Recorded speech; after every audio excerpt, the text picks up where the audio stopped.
War Crucible tutorial. Today we will be going over the Sisters of Battle, their strengths and weaknesses, and how to play them.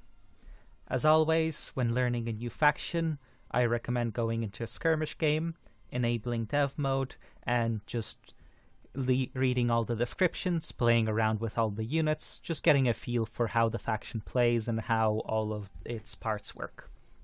So, without any further ado, let's get into it. So Sisters of Battle are an interesting mix of like Space Marines and Imperial Guard, where their units cost a lot, but their units can do a lot of damage, but they have kind of middling survivability. So high cost, high damage, medium durability. Which leads us to their first of their strengths, which is their powerful abilities. They can make up for their lack of durability in many, many ways, most of which are some sort of ability you need to press in order to either to give yourself more durability or simply not die, or in order to debuff your enemies. Which leads us on to their second strength, which is similar to IG. A lot of their commanders and the angels, which we will get to later, give their units buffs, specifically their infantry buffs, which becomes super important, especially later in their game. As to their weaknesses, they are quite micro-intensive. Being able to use all of those abilities properly does require a lot of your attention. And on top of that, there are key units which give your army some of its auras. So if those key units like the angels get focused down, your army's suddenly a lot less survivable, a lot less damaging, all sorts of things. So, unique thing with the Sisters, they have a special resource called Faith. You generate the Faith passively, but there's a few ways to increase Faith generation. There's this research you get access to in your HQ. Confessor gives you Faith. There is an ability you can get, a passive ability, which just when your units die, they give Faith. And buildings like the Shrine of the Living Saint and the Emperor's Castle also increase Faith generation. Oh, and the key way, on your listening posts, there will be this add-on, and this add-on will increase Faith generated by that listening post. But if the listening post dies, its increased Faith generation will go with it, so you need to be careful where you build them on. And the cost, it's not a bug. The more of these holy icons you build, the more their cost increases, so be careful where you build them.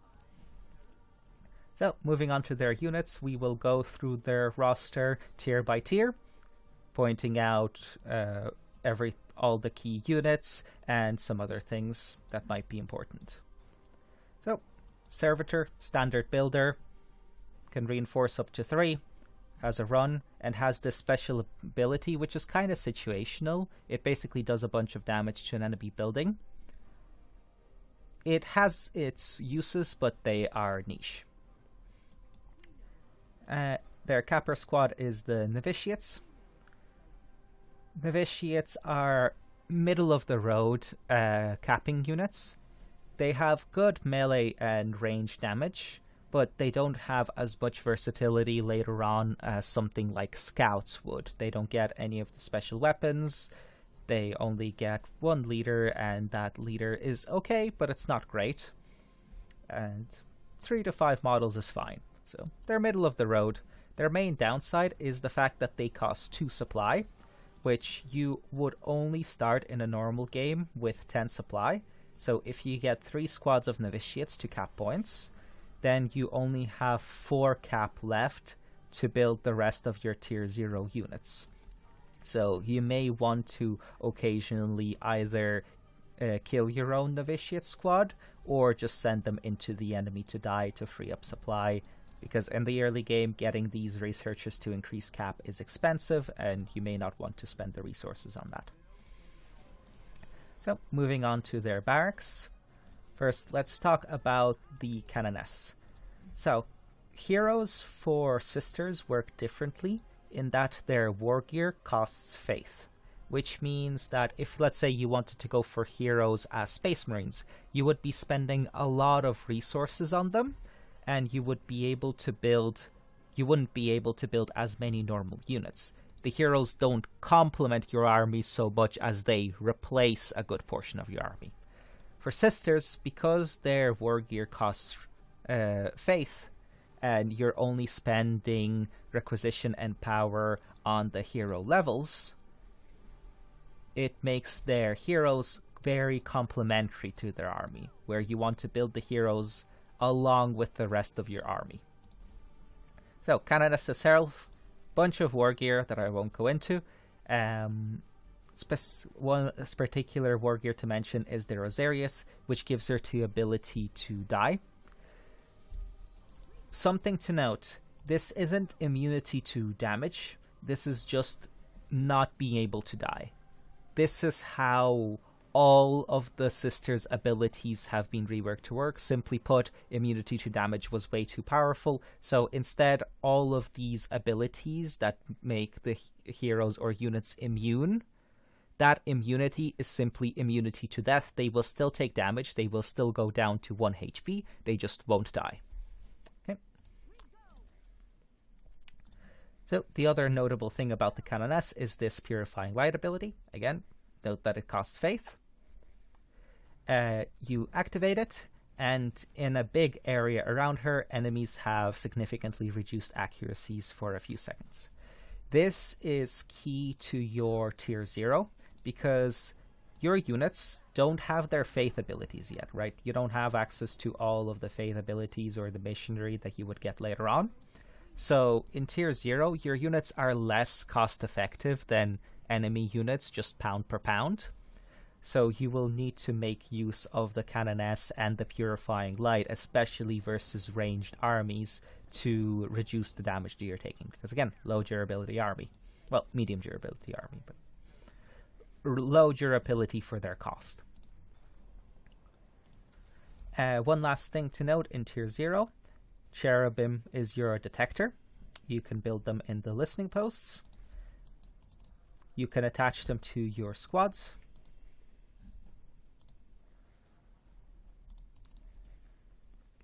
And they increase the speed of your units.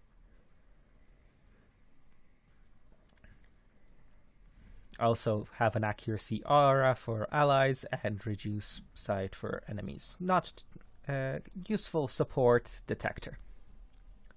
So, moving, they also get only 4 grenades.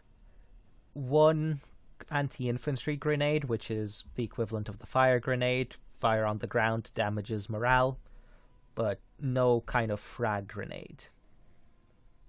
Then smoke, crack, stun. If you've ever played Space Marines or most other factions, these will look very familiar.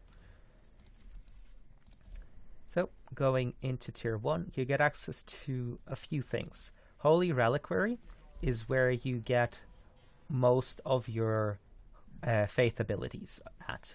This is when you will also be able to upgrade the holy icons, increasing your faith generation. There's a few useful abilities in here. I won't go over them in great detail. I'll mention a few key ones, but you'll need to read over them yourself if you want to figure out what they do. And you'll get access to Missionary in the HQ. They have Lay on Hands, and they can get ability baseline, and they can get abilities in here. This is the main thing that makes Sister strong. Being able to activate all of these abilities to give your units various buffs. It's why Sisters are mostly an infantry-focused army with vehicles to support, because faith abilities, they can affect infantry, but they can't really affect vehicles, so... Now, you get access to the Almaness, which is just an advanced building, nothing special about her. Confessor, which is your main support unit. He's a detector. he gives a damage buff aura around him, and he gets access to some unique faith abilities through here that something like the missionary or any other units can't access to. One thing to note, he is a melee unit, but I recommend attaching him to a range squad and keeping him at range. He's squishy, and he's much better off in the back lines buffing your army and your ranged infantry than in the front lines dying. So keep that in mind. As for units, you get access to, in the barracks, Retributors, equivalent of the Devastators. Setup ability, but long range and very high damage. Oh, I forgot to go over the core units, apologies. So, Battle Sisters, basic flexible unit equivalent to the Attack Marines. Not as many weapon options, but some okay weapon options. Yeah, can do okay ranged and melee. Seraphims, unit that can fire on the move and does a decent amount of ranged and melee damage. This will be your bread and butter if you're an aggressive player. You can jump them all over the map, you can get some pretty powerful ranged weapons, and yeah, not as much versatility though, as you can see. Only 2 weapons, no anti-vehicle, and only access to 1 hero. And you can't attach missionaries and stuff like that to them. So they sacrifice the kind of strengths of the sisters with their abilities for simply being an annoying harass unit. So Retributors, just explained. They can get a heavy flamer, which does not have a setup time, or a multi-melder later on. And Celestians, which are a dedicated anti-vehicle unit. So sisters, whilst they can flexibly build anti-vehicle, like the melta guns on the Battle Sisters, most of the time I would recommend simply building Celestians for anti-vehicle or anti-building. They are very good at dealing with that. So moving on to their other production buildings. The Ordo Hereticus chamber has a few interesting units. Arcoflagellants and Crusaders are different flavors of melee infantry. As you may note, none of this infantry is melee. Battle Sisters and Seraphims can go into melee, and they're okay at it, but they're not dedicated melee units. There isn't really dedicated melee units in here either, so that's what this is for. This gives you a melee unit before Tier 2 and Repentious. Arcoflagellants, relatively fast, not that tanky, but do lots of damage, high damage. And these guys are tankier. Tankier can get access to a Hospitaller, which will allow them to heal. And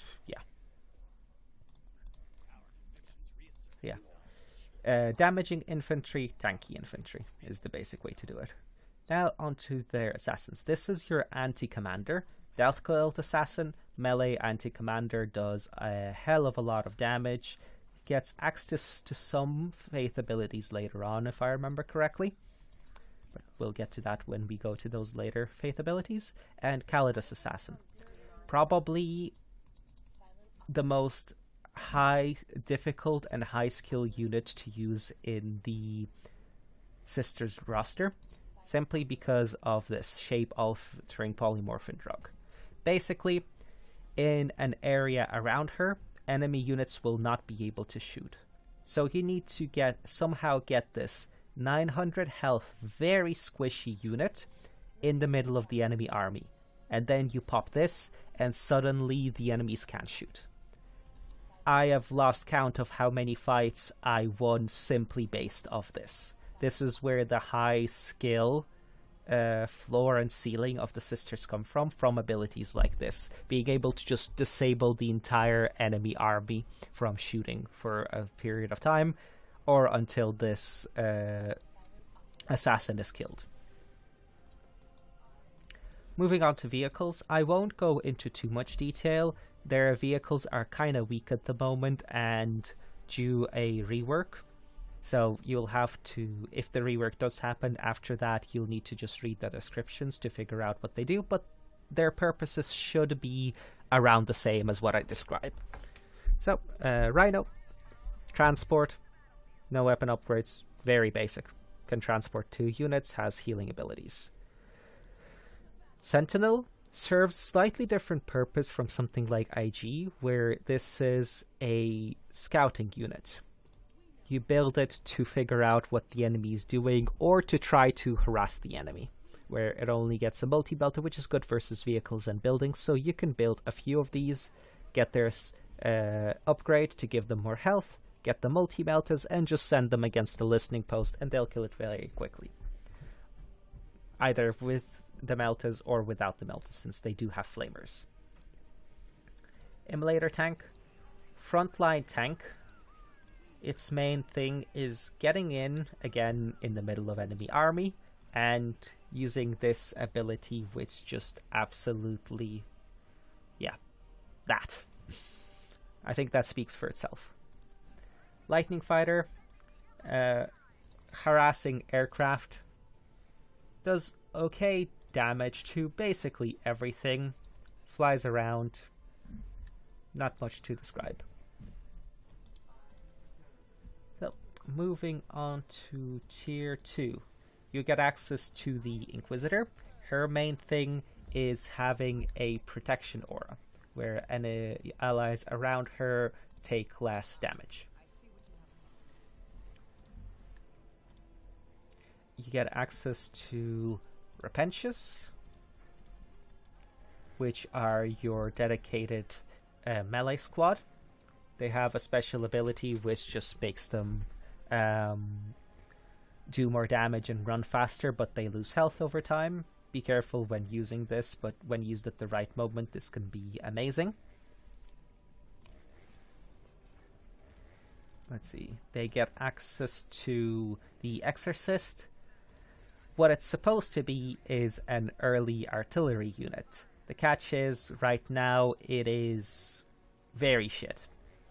The explosions are very inaccurate, they do very little damage, and it definitely needs a rework.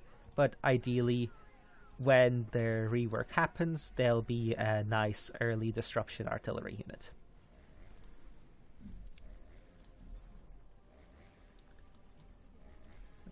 That's it for the units in here. No more units in here.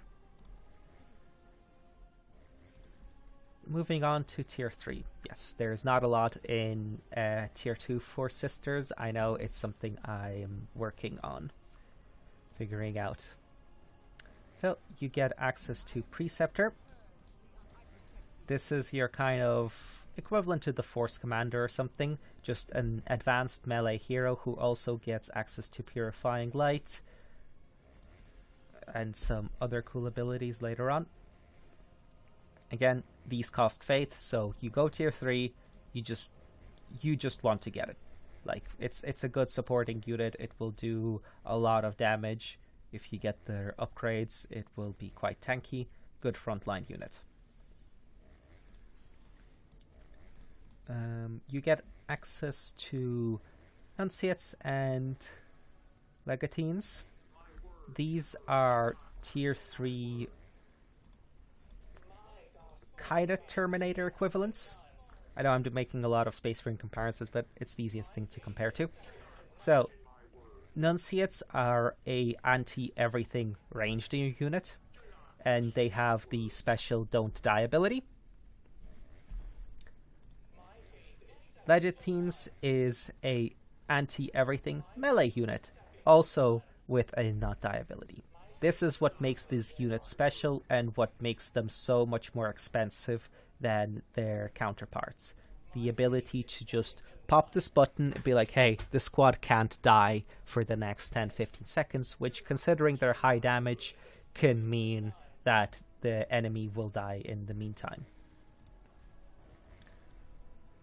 Yeah, that can be very powerful. For vehicles, in tier 3 you get access to Exorcist Sanctorum, the actually good artillery. Basically Whirlwind. Not much to explain. Penitent Engine, this is your melee walker, equivalent of basically the Dreadnought. Runs around, does good damage at both ranged and melee with the flamers. And yeah. Lightning Strike, its main thing is being an aircraft that has an AoE attack, where it fires multiple missiles which all have a small AoE, and having a special missile barrage.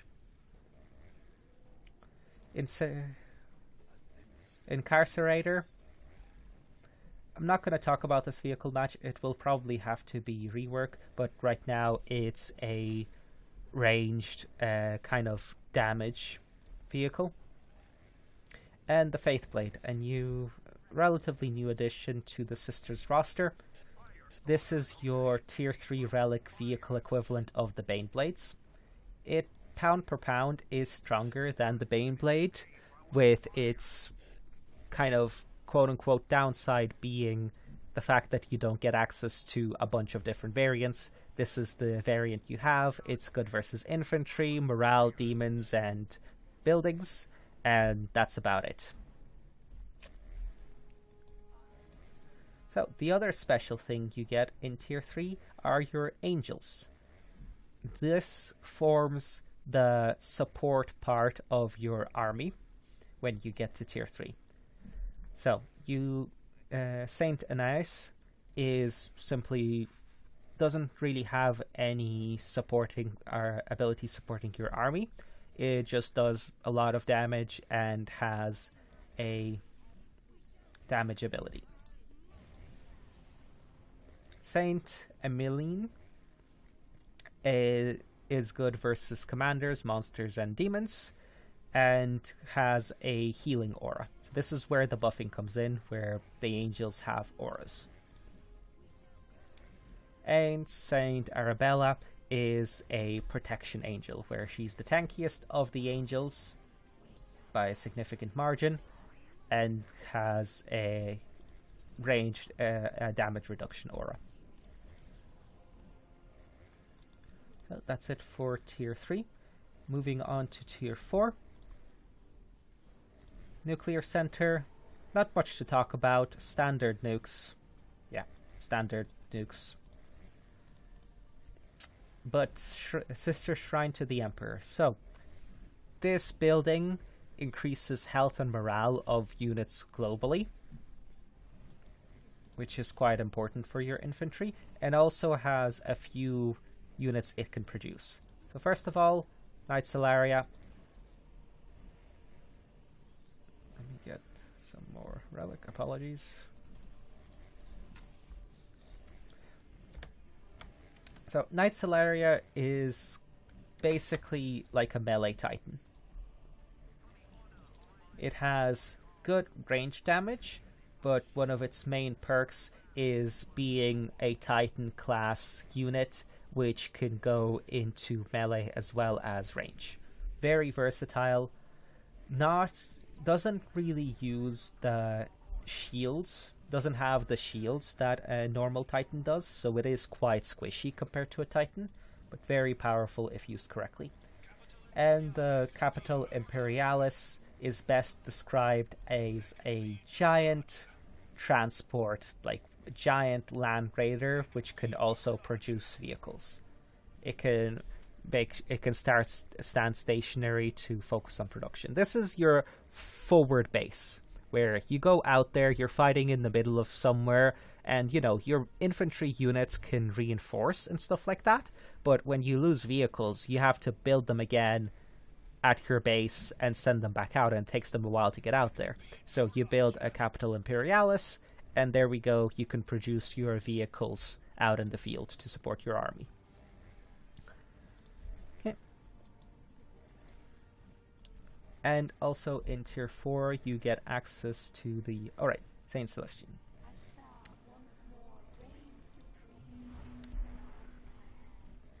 Well, she's spawning in. One other thing to note is Miraculous Intervention. This only works on these 3 living saints. You see it says living saint of, and both the Archangel and Saint Celestine don't have that. And this says if the living saints. So only works on these 3. And this only works if it dies. So the ability, once you click this button, the ability is activated for, I think, like 20 or 30 seconds. And while the ability is active, if a saint dies, it revives. But once the ability is over, as you can see, there's the special thing going on. See the special flare? While that's going off, if the saint dies, it didn't work here because the delete button is different. But when a saint dies, it will be revived. But if the saint dies outside of that time scale, it will still die. So pop this when your saints are low health. Again, adding to the kind of micro potential, because reviving units, especially units like the saints, is very good, but you know, you need to time this properly. So Saint Celestian, one thing to note, she can increase faith similarly to the Confessor, unlike the other heroes which have relic increase here. And just a frontline tank which becomes particularly good in tier 4 once you get active faith, aura of invisibility. This is what I meant when I was talking about key units and auras. Living Saints and the Archangel gain Aura of Invisibility, this affecting nearby allied units and structures with invincibility. This works for all of the angels. So, Saint Aeneas, Saint Emilion, Saint Arabella, Saint Celestine, and the Archangel have this aura. And yeah, very powerful stuff. Preventing your entire army from dying is very, very powerful, and if you're fighting sisters, targeting down the saints is your top priority. So, moving on to the Archangel, this is your late game Titan. Yeah, or the equivalent of your, like, you have access to the Imperator, but you don't really have access to an 800 relic Titan. So this is your 800 relic Titan. Yeah. It starts off okay, but its main strength comes from this Archangel upgrade. So the first upgrade gives her just a bunch of health and damage and stuff like that. It's the second upgrade that you get in tier 5, which is really deadly.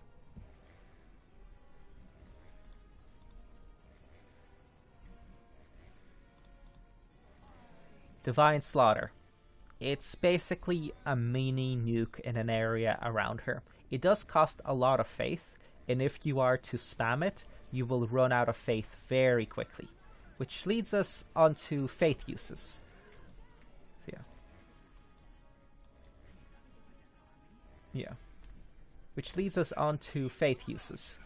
In the early game, you may note that you will run out of faith tier 0, trying to get this, then accumulate a lot of faith tier 1 and tier 2, and you're like, well, what can I do with it? Well, you can save it up, knowing that you will be using things like Divine Slaughter or getting all of these expensive late game upgrades. Like, each one of these costs 3,000 faith, this costs half that, and yeah. So if you know you're going to be getting that, you might want to save it. Or there is the Shrine of Prayer. This is the Sisters economy building. You get access to it in tier 3. And as you can see, it uses 500 faith for each one. And it increases your requisition. So this is also something that you can spend faith on. But again, if you spend a lot of faith on these guys, you may not be able to get as many cast off with this. So it's a trade-off. Faith is a limited resource, and you need to figure out how exactly you want to use it. Last building to mention in the Sisters roster is tier 5, God Emperor's Castle. The basic idea is that it's a massive frontline vehicle which can stop the enemies in its tracks when put into a choke point. It has your ultimate unit, which is the Throne of Judgment, and it can also build the angels much, much faster than the Shrine of the Living Saint can.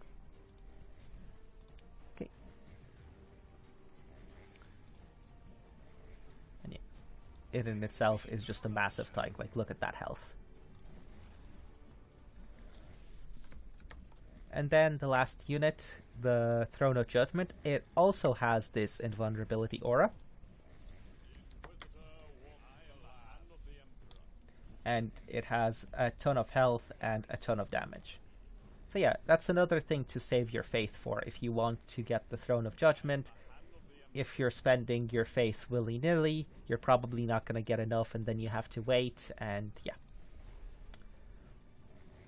So that's it for Sisters. A relatively small roster, mostly relying in the early game on their abilities. Let me get all of these to show off. Oh yeah, another important research. This one, which you also get access to, Wargear of the Ardent Flame. This gives all of your infantry a teleport. Also very crucial later on in the game, as your infantry is squishy, so being able... Sorry, most of your infantry, not all of them. Yeah. So giving them a teleport is vital to their survivability, since they can get in faster, which means they don't die before they can do their job.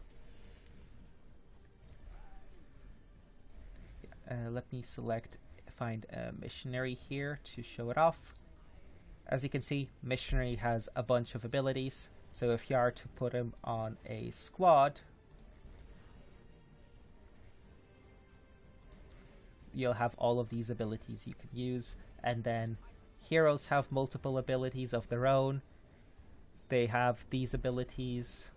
Yeah, lots of abilities. There is, yeah, there we go. The Death Cult Assassin, it gets access to these vials, and the Calidus Assassin doesn't. So when you get this becomes a very, very powerful anti-commander, because it has the Righteous Fervor. It has increased movement speed, which you can stack with run to make it run super fast. Let me show you. Yep, that is quick. Very quick. And then Emperor's Tears, which, again, invulnerability, that means they can't die, not that they can't take damage. And a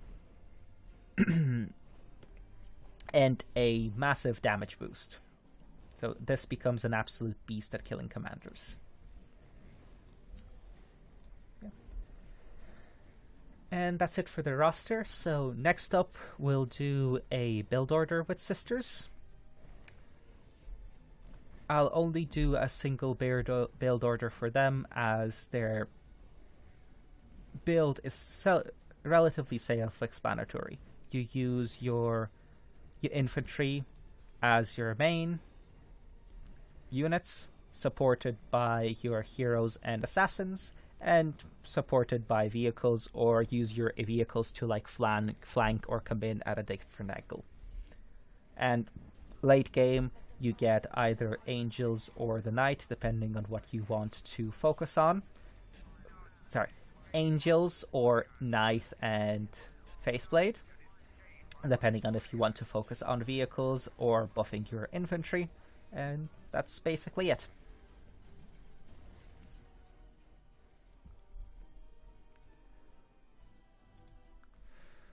So the build order we'll be doing for Sisters is fairly simple.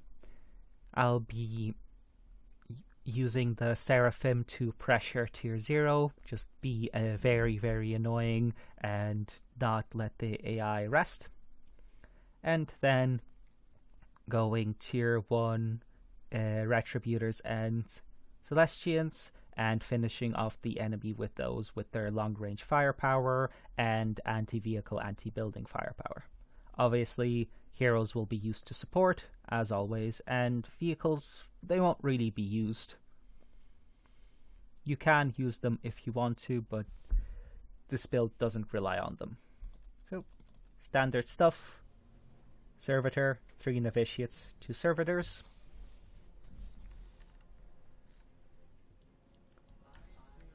Have your Servitor get a second worker, just so you can build your stuff faster. Have them build the barracks and the first generator. First squad goes onto listening posts.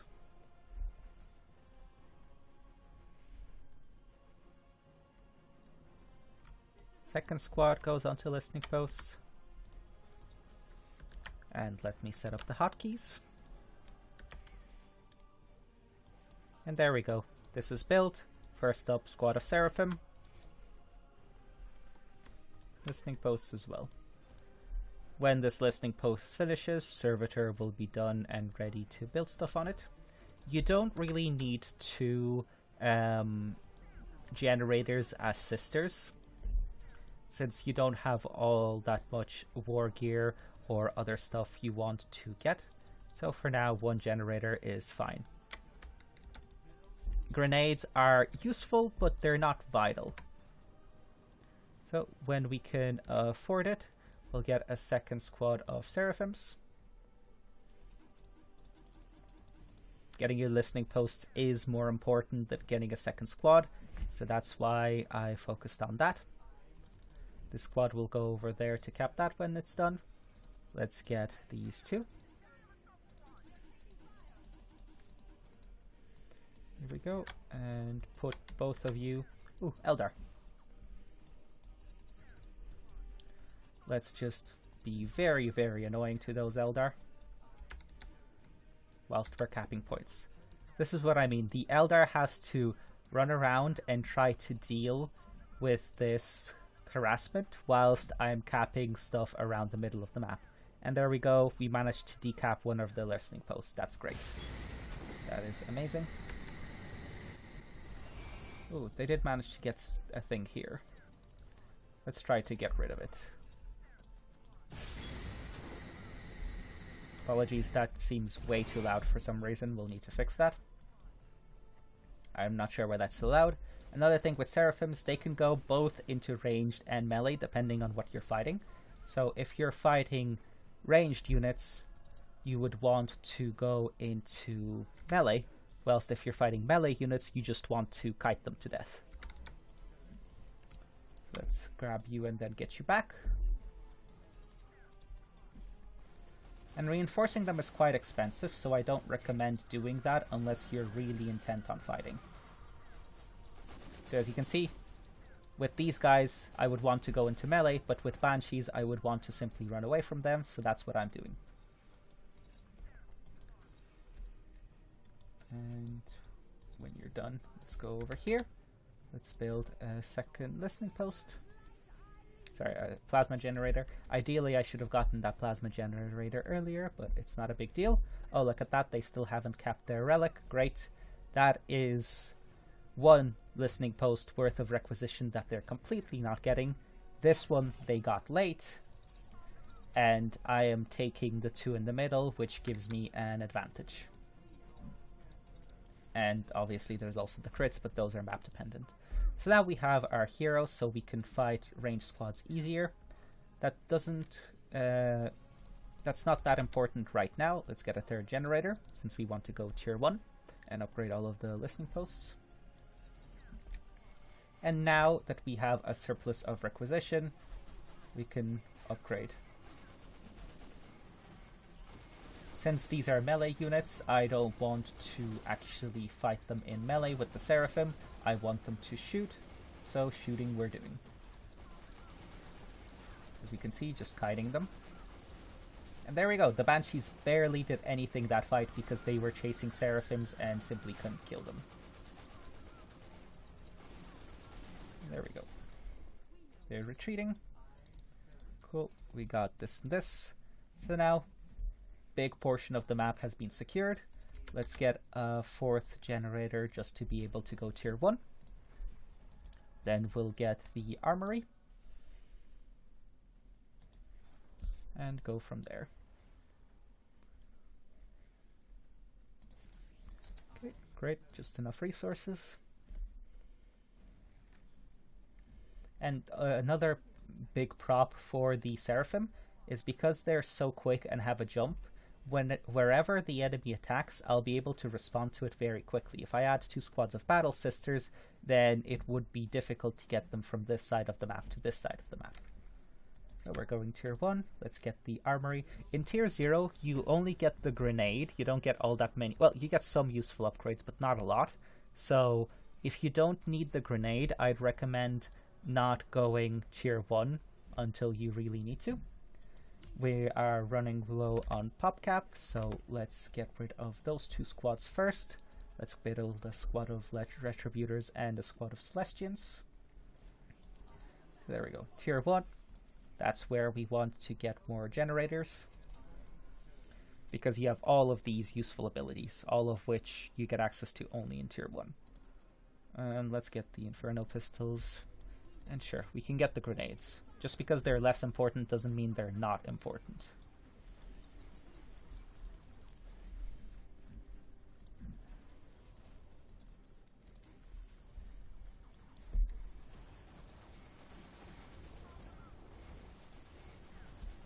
You want to get the Inferno Pistol upgrades on the Seraphims. They are very good versus infantry. And let's get rid of you. Squad of Celestians is here. Great. We are about ready to go. We have most of the stuff we want. Let's get another squad of Celestians and Retributors. Let's get the first upgrade. And let's start getting these researches. You can get them earlier if you want to, but I prefer to wait until I need them. And yeah, until you have enough faith to actually get them. So great, we got most of the upgrades that made our hero quite a bit tankier. So let's start upgrading our Celestians Retributors. Get the Holy Reliquary so we can start generating faith for some of those abilities. If they're attacking here, that's fine. We're attacking their main base. Use this to reduce their damage.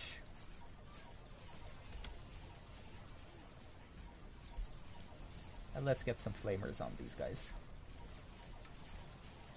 Make sure that Celestians are targeting buildings and stuff like that, whilst the Seraphims are targeting vehicles. The hero can just do its own thing. Hoping to be able to get the Rosarius before she's about to die. For that we need some faith. Oh, we have some Banshees in our back lines. Come on. Ah, that's a shame. Well, that's fine. The hero did her job with tanking. And now you'll see how much less tanky the army is without the hero. Oh, okay, let's... and there we go. The squad of Retributors with the Flamers and the squad of Celestians did enough anti-building damage to be able to take down their base. And we've basically won at this point, with 4 squads of units. This should be quite reminiscent. Alright, sorry, 5th squad left behind. Oopsie. So yeah. 4 to 5 squads of units plus a level 3 hero is a army to be reckoned with in tier 1 with Sisters, especially because of how good it is versus vehicles. Because Celestians are basically 6 models of anti-vehicle, they are very, very powerful at dealing with early vehicle rushes. It's why so many IG players had trouble with the when starting the campaign, because if you go vehicles and the enemy Sisters, well, you're gonna have a lot of bad time in tier 1. Later on it's not as bad, but in tier 1 it's bad. There we go. Nearly done.